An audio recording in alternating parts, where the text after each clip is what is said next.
चलित शिक्षावर्ष 2024-25 रे जो छात्र छात्री माने पोस्ट मैट्रिक स्कॉलरशिप अप्लाई करछंती तो सेमानक पई ए वीडियोटा पूरा बहुत गुरुत्वपूर्ण हेबो कारण जो छात्र छात्री माने पोस्ट मैट्रिक स्कॉलरशिप को आवेदन करछंती से माने किपरि निजर स्टेटस को चेक करिवे जहा फल कि से माने जानि परिबे कि तांकर स्कॉलरशिप टंकाटा केबे आसियो बोली कारण एही स्टेटस चेक करिवा द्वारा तुम माने मध्ये जानि परिबो कि कोनोसी कारणवशत जदि तुमरो स्कॉलरशिपटा रिवर्टेड किबा रिजेक्टेड होई परिबो ताले तुम एही स्टेटस चेक करिकि ही जानि परिबो बुझि पाइलो तो स्टेटस चेक करिबा निहाती गुरुत्वपूर्ण तो संपूर्ण डिटेल्स रे तुमको वीडियो कहबी कि तुम किपरि निज निज स्टेटस चेक करिवो जहा फल कि तुम स्कॉलरशिप टंकाटा केबे आसियो बोली कि जानि परिबो तो चैनल को नुवा करथिले जल्दी जल्दी चैनल को सब्सक्राइब करबा पाखे थिबा नोटिफिकेशन बेल ऑन करके सेट रखिबा कारण मु जते बेले भी तुमरो एई स्कॉलरशिप अपडेट रो वीडियो आनिबी तुम सर्वप्रथम नोटिफिकेशन पाइ जिवो तो देखि पारथुबो सर्वप्रथम तुमको ओडिशा स्टेट स्कॉलरशिप पोर्टल को आसिया को पड़िबो मु एबे ऑफिशियल साइट को एबे आसी सारिछि ओडिशा स्टेट स्कॉलरशिप पोर्टल लो तो तुमको मु कहबी कि ए जो Odisha state scholarship portal under रे जो पोस्ट मैट्रिक स्कॉलरशिप पिला माने सब आवेदन करछंती तो सेही पोस्ट मैट्रिक स्कॉलरशिप टा केतेटी प्रोसेस रे वेरीफाई हैला परे पिला मानकु टंका मिलि था तो सर्वप्रथम तुमको मु एठी थ्री लाइन ऊपर क्लिक करके तुमको देखै दउची बुझि पाइलो तो लॉगिन ओपन ये क्लिक कर लॉगिन उपर क्लिक कला तुमको ये चारोटी ऑप्शन आसो गोटे आसो स्टूडेंट लॉगिन आ गोटे आसो इंस्टीट्यूट लॉगिन आ गोटे अच्छे ऑफिसर बा डिस्ट्रिक्ट अथॉरिटीज भी थे गोटे लॉगिन आ गोटे डिपार्टमेंट तो पे तुम जो पोस्ट मैट्रिक स्कॉलरशिप अप्लाई करटा प्रथम चारोटी स्टेप रे वेरीफाई है तुम अकाउंट को डीबीटी जरिए पैसा आसी था जोटा भी तुम आधार कार्ड सहित जो बैंक अकाउंट लिंक थाए से पैसा तुम से अकाउंट को आसी था तो प्रथम स्टूडेंट जनक ये अप्लाई कला जितेबाला से अप्लाई कर तार से स्कॉलरशिप फॉर्मटा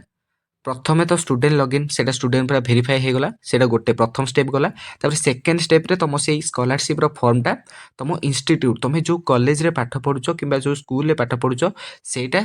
सेठी वेरीफाई होबो तो इंस्टीट्यूट सेठी वेरीफाई करेंगे द्वितीय स्टेप रे तो थर्ड प्रोसेस कौन थर्ड स्टेप रे तुम डिस्ट्रिक्ट अथॉरिटी जी थी तुम ये स्कॉलरशिप को वेरीफाई करने डिस्ट्रिक्ट भी जड़े जड़े अच्छा से सब चेक करेंगे कि तुम बापा माँ इनकम केते बुझिपाल तो तुम ओडिशा जड़े स्थायी बासिंदा कि ना तो सहीटा डिस्ट्रिक्ट जरिए तुम ये वेरीफाई करेंगे जी भी तुम डिस्ट्रिक्ट अथॉरिटी थो लास्ट को तुम डिपार्टमेंट जो डिपार्टमेंट तरफ तुमको पोस्ट मैट्रिक स्कॉलरशिप जेपरिक सब एमबीसी वेलफेयर तरफ जमी लेबर कार्ड तरफ लेबर डिपार्टमेंट जमी लेबर कार्ड स्कॉलरशिप दिखाई सेमती तुम डिपार्टमेंट चेक कर चारोटी स्टेप पूरा तुम कौन ये चारोटी स्टेप रे तुम जब वेरीफाई पूरा सक्सेसफुल है तापर जाकि तुम डीबीटी जरिए तुम अकाउंट को पैसा आसो बुझिपाल जदि बाई चान्स तुम केतेक पिलांकर सब इंस्टीट्यूट रे सब रिजेक्ट हो जाए कारण से सब भूल भाल सब जब इनफॉरमेशन देते जमीक इनकम सर्टिफिकेट जब भूल देते ओबीसी सर्टिफिकेट भूल थे तो से इंस्टीट्यूट तुम कॉलेज ही डायरेक्ट से रिजेक्ट करदेव ना अन्य पिला रिवर्टेड करदेव तो तुम केमी तुम स्टेटस चेक कर तुमको बर्तमान कहूँ तो सर्वप्रथम तुमको जब स्टेटस चेक कराया पड़ो ताले तुम ये स्टूडेंट लॉगिन कराया पड़ो तुम आधार कार्ड बुझिपाल तो तुमको आख लॉगिन कराया पड़ो मुझे लॉगिन कर तुमको देखई दूसरी तुम ये स्टूडेंट लॉगिन उपर क्लिक कर लॉगिन कलापर तुमको ये गोटे ऑप्शन आसो एनक्यू नंबर बा तुम आधार कार्ड नंबर दब जहाँ भी तुम पासवर्ड तुम देती पासवर्ड दब तापर तुमको ये कैप्चाटा देकी प्रोब्लेमटा सॉल्व करके साइन इन उपर क्लिक कर बुझिपाल तो बर्तमान मुझे तुमको लॉगिन करके देखई दूची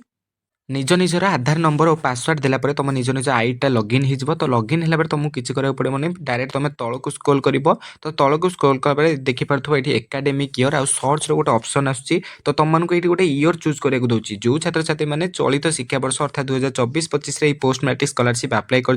तुम तार जब स्टेटस देखा चाहो तो तुम ये 2024-25 चूज कर सर्च ऑप्शन में क्लिक कर तो मुझे 2023-24 पर चूज करी कारण मुझे आर वर्ष अप्लाई करी तो मुझे 2023-24 क्लिक करके सर्च ऑप्शन ने क्लिक करी बुझिपाल तो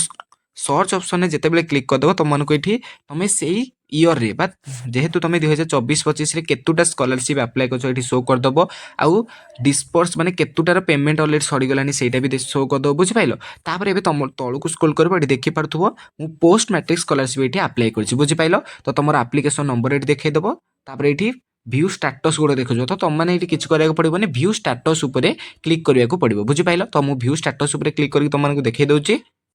सर्च ऑप्शन ने क्लिक कर सारापर तुमको एमती गोटे इंटरफेस आसो ये देख तुम जिते भी स्कॉलरशिप अप्लाई कर तुमको ये से शो करदेव तो स्टेटस चेक करने तुम ये प्लस क्लिक करके पड़े देख मुझे प्लस क्लिक कर सारापर मोर जो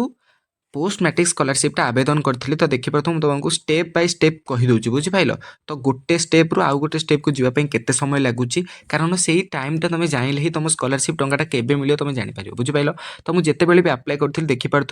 ये मोर पेंडिंग एट इंस्टीट्यूट के 5 फेब्रुआरी तो मुझे 21 तारीख के मोर 5 फेब्रुआरी मोर यहाँ होता कौन प्रोविजनाल अप्रूव बाय इंस्टीट्यूट माने आम इंस्टीट्यूट रे यहाँ अप्रूव होता बुझिपाल मुझे आम कॉलेज रे सेटा देइथिले आम फॉर्मटा स्कॉलरशिप फॉर्म अप्लाई करी तो सेटा अप्रूव होता के 5 फेब्रुआरी तापर रेकमेंड बाय इंस्टीट्यूट है 6 फेब्रुआरी रे तापर प्रोविजनाल पे देख ए इंस्टीट्यूट काम सरीगला मोर 6 तारीख में इंस्टीट्यूट काम सरीगला तापर से डिस्ट्रिक्ट को पलैला बुझिपाल तापर प्रोविजनाल अप्रूव बाय डिस्ट्रिक्ट अथॉरिटी है 7 फेब्रुआरी माने दिने दिने पर मोर प्रोविजनाल अप्रूव बाय डिस्ट्रिक्ट अथॉरिटी है तापर सैंक्शन बाय डिस्ट्रिक्ट अथॉरिटी माने पूरा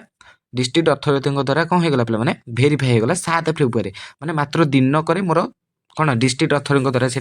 भेरीफाई होगा तापर देख प्रोविजनाल अप्रूव बाय सैंक्शन अथॉरिटी बुझिपाल तापर देख सैंक्शन बाय अप्रूव अथॉरिटी माने तुम डिपार्टमेंट जो थो से मोर 8 फेब्रुआरी होगा बुझिपाल 8 फेब्रुआरी मोर सैंक्शन होता तापर देखिपार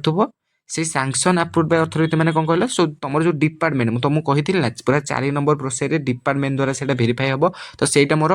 9 फेब्रुआरी आरंभ हो 21 फेब्रुआरी प्राय मत लगे के 12 दिन डिपार्टमेंट द्वारा भेरीफाई होगा लगे बुझिपाल तो तुम मानकर जो मानकर पेंडिंग एट इंस्टीट्यूट देखा तो से भावी नियो कि